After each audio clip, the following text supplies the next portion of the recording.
Hello students, welcome to Gyanjyoti coaching centre. Gyanjyoti coaching সেন্টারের পক্ষ থেকে তোমাদের সকলকে জানাই আরও একবার স্বাগত। তো স্টুডেন্টস, আজকে আমি যে বিষয় নিয়ে পুনরায় তোমাদের সামনে চলে এসেছি তা হলো সমুদ্রগুপ্ত সম্পর্কে। তো এটি গুপ্ত সাম্রাজ্যের অন্তর্ভুক্ত খুব গুরুত্বপূর্ণ একটি টপিক। তো আলোচনা শুরু করার পূর্বে তোমাদের একটা ছোট ইনফরমেশন দিয়ে রাখি যে তোমরা উপরে বোর্ডে দুটো নাম্বার দেখতে পাচ্ছ, এটা আমাদের কোচিং সেন্টারের হেল্পলাইন নাম্বার।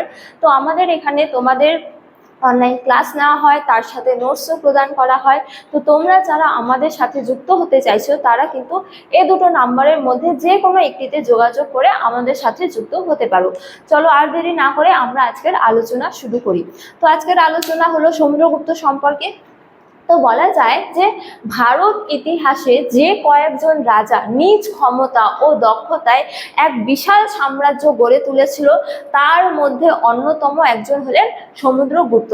তো আগের ক্লাসে আমরা আলোচনা করেছিলাম যে সমুদ্রগুপ্ত হলো হচ্ছে যে গুপ্ত সম্রাট প্রথম চন্দ্রগুপ্ত এবং কুমার দেবীর সন্তান। তো সমুদ্রগুপ্তের রাজত্বকাল হলো 335 খ্রিস্টাব্দ থেকে 375 খ্রিস্টাব্দ পর্যন্ত।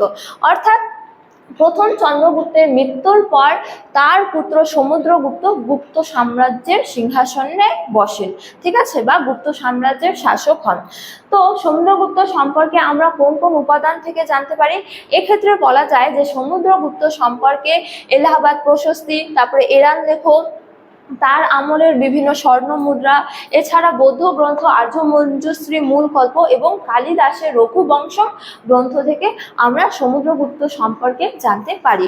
তো এই যে এলাহাবাদ প্রশস্তি, এই এলাহাবাদ প্রশস্তির ক্ষেত্রে বলা যায় যে সমুদ্রগুপ্তের সভাকবি হরিসেন এলাহাবাদ প্রশস্তি রচনা করেছিলেন এবং এই এলাহাবাদ প্রশস্তি থেকে সমুদ্রগুপ্ত তথা তৎকালীন ভারতের রাজনীতিক, তারপরে অর্থনৈতিক বিভিন্ন তথ্য জানা যায়।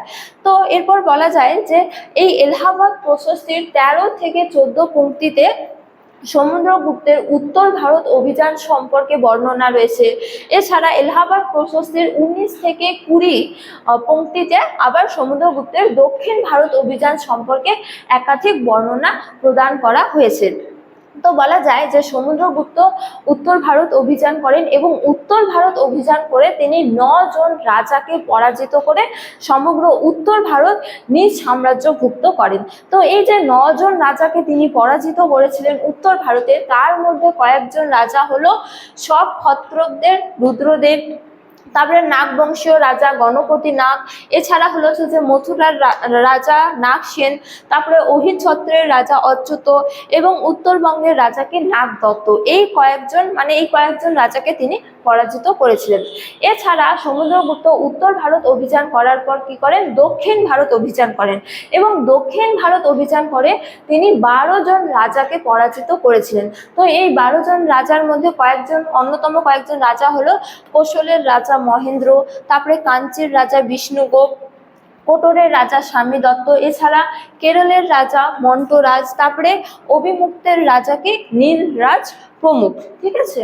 তো এছাড়া বলা যায় যে সমুদ্রগুপ্ত ব্রাহ্মণ্য ধর্মের পৃষ্ঠপোষক ছিলেন এবং ব্রাহ্মণ্য ধর্মের পৃষ্ঠপোষক হওয়া সত্ত্বেও তিনি কিন্তু পরধর্ম সহিষ্ণু ছিলেন, অর্থাৎ অন্য ধর্ম সম্পর্কেও তার মনে মান্যতা ছিল।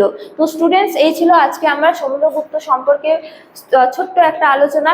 তোমাদের ভিডিওটি ভালো লাগলে অবশ্যই ভিডিওটি লাইক করে বন্ধুদের সঙ্গে শেয়ার করো এবং আমাকে অবশ্যই কমেন্ট করে জানিও তোমাদের ভিডিওটি কেমন লেগেছে। তোমাদের সাথে দেখা হবে অন্য এক ভিডিওতে অন্য এক টপিক নিয়ে। ততক্ষণ ভালো থাকো, সুস্থ থাকো। Thank you.